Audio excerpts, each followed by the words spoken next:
Yo, what's up mga kois? Coach GB is back again. So for today's video mga kois, kay day 4 na sa itong vlog mga kois. So karong adlaw mga kois, uban niko. Karong adlaw mga kois, kay Bernes Santo na. So ting binignit na, og diri pa sa Bisaya. So dira mga kois, kay bago lang taning mata diha. Nakita na to itong mga brother diha, kung sister, ang mata na rin na ito guna day. O niya mga kois, ayo pala sa Kabuntago, nakita ko na itong Burtingin Duta sa panahon karon. So dira mga kois, kinalingaw pagigug tanawan ni mga kois, kung magsunod-sunod na din siya, abi na ako magstambay rin eh. Naunsa na ka, na brother na ka, naunsa naman taon na. So dira mga kois, kinaligo na dahil tanong, kinatay lakaw ron. Kunya, naabot na tong papa diri, nagbunot na siya, og lubi, kigamiton ta na sa pagbinignit. O niya, usa ta mo lakaw, amating bukaon sa tatos, dadi noodles, og nagtuyom na na pipino, burti lamia na sa gula ni mugsuka. Nagubagod ang naong kaon, no? Ayay ka. Diri mga kois, sakita na ko lula mga kois, mura din yung galingawan mga kois, mutanog mga bisaya na kanta. Portitong niyang lipaya diha, so nalipay punta nagtanaw niya mga kois. So diha mga kois, kay mga lakaw na sa kong father mga kois, mga tumi sa bukid. O niya mga kois, nagika na po midira mga kois, porti na mo duula na, padung dito sa mua. O niya diha mga kois, kinaglakaw rapod mino, kay daghan gig mga bato-bato, baluay yung motor, masigim kasangko. So itong kauban diha mga kois, kanitong brother na si Dave. O niya mga kois, nakita na to dira mga kois, daghan naghayop atong papagbinuhoy diha mga kois, no? So puhunon ta, na mamayo nilang mga lawas mga kois, ug ligo ni sila, aron pumahalin pud sila ba naunsa para napot makaon ay naunsa. O niya may ngani orasa mga kois, kalauna pa man, so init-init pa man ninaog, so nagsambay sa mediha. O niya gitanaw sa nato diri atong mga bibi, o naman mga bibi di, ubay-ubay na pud na pimisitas diri Burtingin Duta, ayay ka lahi ra gunis papa baragang bisitas. O niya diri mga kois, nibong siya nganong gamay kaning itlog na timing bagid Bernes Santo, sa kahanan mga kois. So diha mga kois, nakita ato mga kois, dagang kitag manok diha atong isaburan pud para pud na sila mukaon diha ba, para pud dili sila mga brother.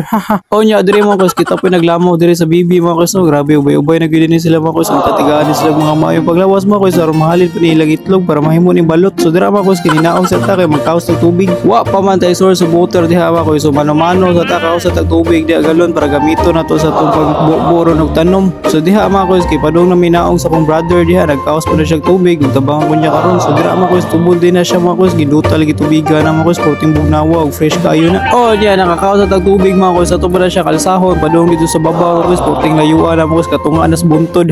Pero giyano ra, grabe ka kusog. So diha mga kois, kay mamubo na mig tanom sa kong brother diha. Naapod tay mga tanom dire mga kois, mga agbate. So ginot kayo ni baligya mga kois, ug managhan ni sila kay magsigi na gyud ni sila panorok, og ginot pug kayo ni siya utanon. So kung kinsa may nahibawa ni mga kois, amatik na pagtanom na pug agbate aron na kay mautan.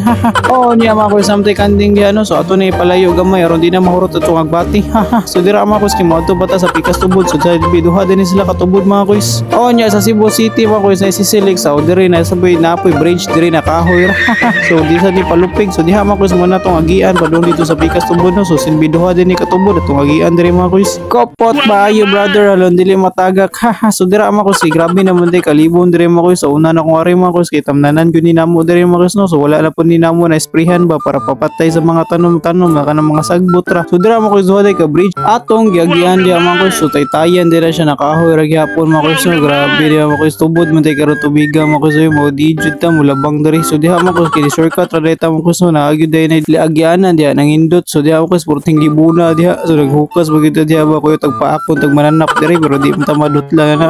Joke ra day. Dool ra pud diri siya. Ang ikaduha na tubod mga kois, dito sa tunguna na tubod na natuan mga kois. So diha mga kois, portira pong mabawa ra ni tubura mga kois no, pero gindot kay na siya liguan mga kois, kay fresh kay tubig gikan sa tubod mo ni gipanghambog sa tuburan mga kois. So diri ra ninyo na makita sa kugon mga kois. So gako pa ninyo mga kois, bisita na mo diri sa tuburan Cebu. So diri ra ninyo makita mga kois sa kugon. So wala pud mi nagdugay sa kong brother diha mga kois no, nanguli na pud mi dito sa mong payag-payag diha mga kois. Grabe katinaw sa tubig mga kois. So diri ra ninyo na makita sa kugon mga kois. Subog na pa jud kayo na, og ganahan nature amatik na naari na diri sa tuburan Cebu, ayay ka. So dira mga kois, kay padung na tano sa tuwang balay-balay payag pa og sa Bisaya. So nagilis sa diha mga kois, kay manguli na punta sa tuwang mga kois. So see you another day 5 mga kois. So diri mga kois no, diri ra punta kutob no, gihatod na punta sa tong father diha padung dito sa tuwa. O nya naabot ra putag safety no. So always gyud ta magpasalamat ni Lord mga kois, kay wa jud ta niya pasagdi ug asa ta padulong. So diha mga kois, ikaw nagbinignit atong brother diha, o nya mukaon na putag binignit ron. So stay sa